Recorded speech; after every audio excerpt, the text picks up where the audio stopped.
Hey guys, thanks for joining me today. How would you like to make more money in your business, sell more, and live the lifestyle that you want? So I'm Teri Holland. I'm a trainer of NLP, hypnosis, timeline therapy, and NLP coaching. My focus is on helping entrepreneurs to move past all the blockages, the limiting beliefs, the limiting decisions around why they're not making more money, why they're not more successful, and why they're not living the life they want. So if you're joining us today, say hi, let me know that you're there, and we're going to start right away. Now, last week I did a video about keys to the empowered life, and we talked about communication. Hey Barb, thanks for jumping in. So today I want to talk about another key of living the empowered life, and that's sales. Now, I talk to entrepreneurs all the time. I do a lot of speaking and presentations, and I ask the question, how many of you like sales? And there's very few hands that go up. Now, I find this really interesting because if you're not selling in your business, you're not making money. If you're not selling, you can't help people. That's where I find most entrepreneurs get stuck. Hey, Daryl, thanks for jumping in.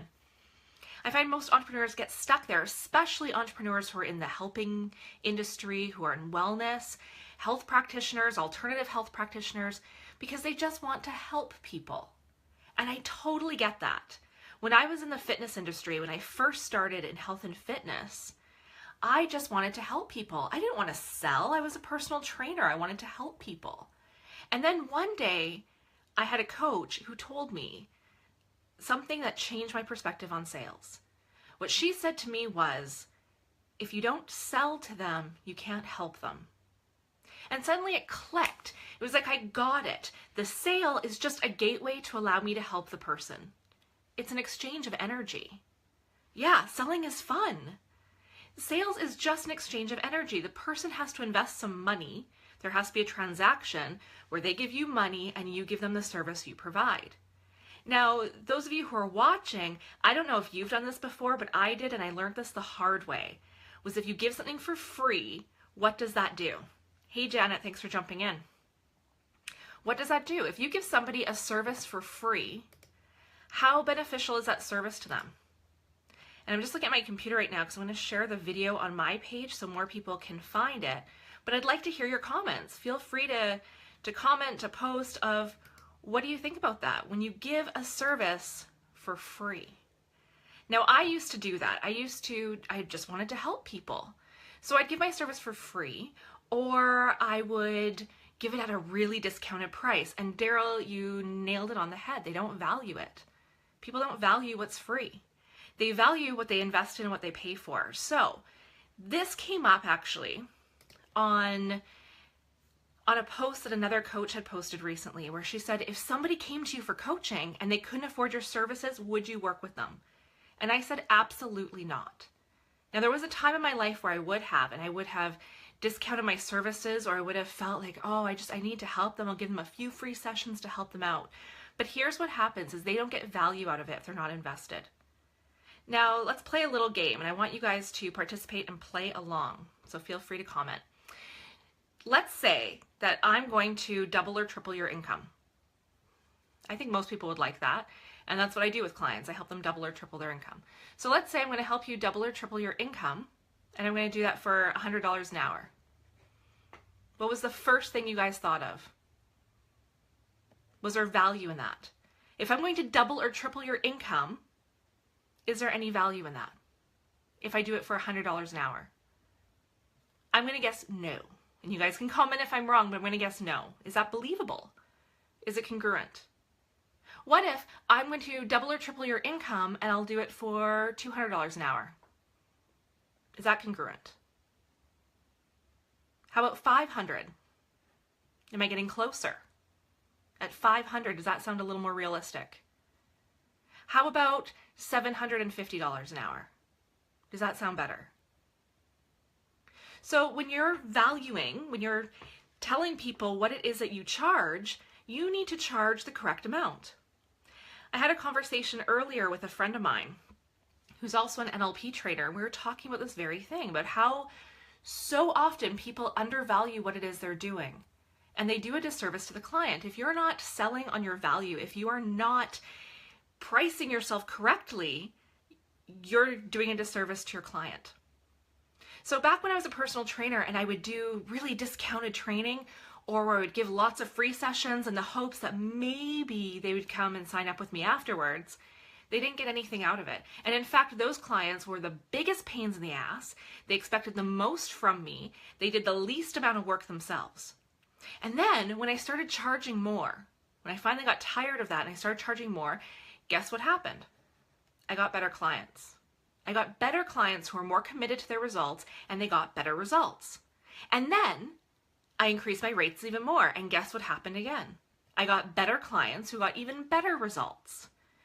And when I was finally at the top of my game as a personal trainer, and I was charging at the end of my personal training career, I was charging $150 an hour for a personal training session, which for a personal trainer is a high-end training session.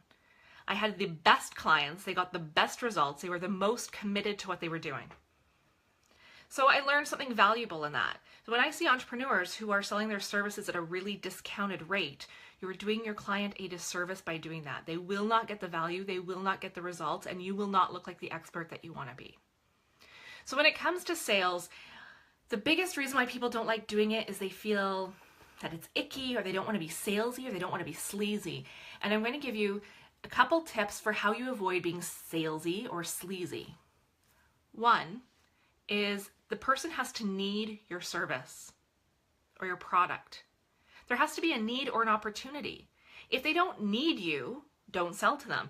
If there's no opportunity to improve their life, to make their life easier, to add convenience to their life or what they're doing, don't sell to them. They're not a client.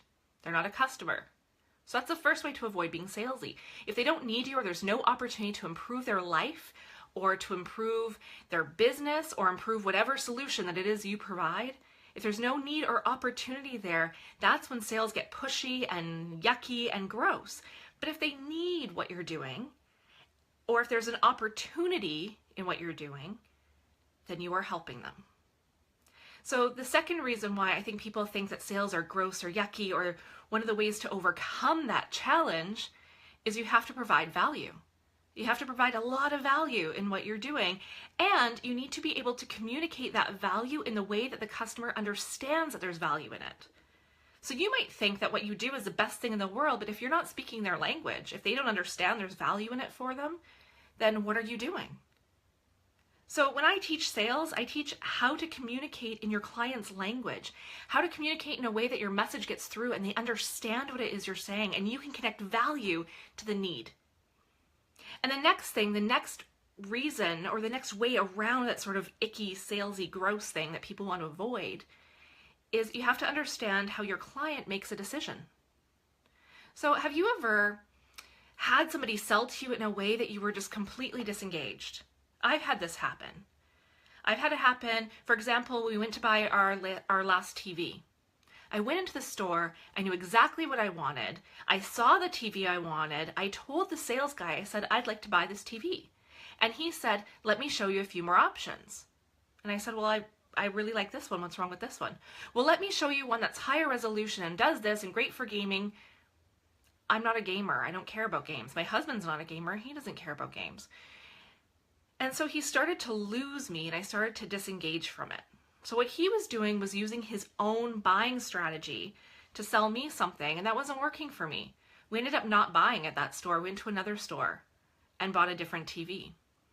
So how do you then elicit your client's buying strategy in a way that's conversational, that's easy, that elicits their strategy so that you can use their strategy, speaking their language, and sell to them in a way that's comfortable for them, that satisfies all their buying criteria so they can feel really good about the purchase?